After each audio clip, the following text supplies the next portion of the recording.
Spoken English practice.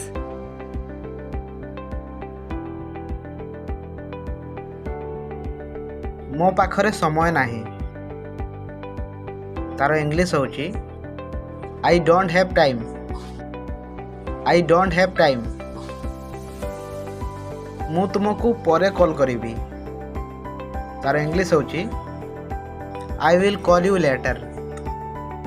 I will call you later. तमे कौंठी रहुच?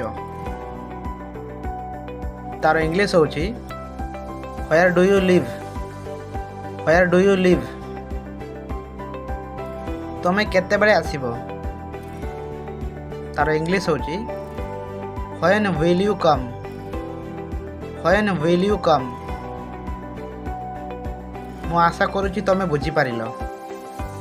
तार English होची I hope you understand. I hope you understand.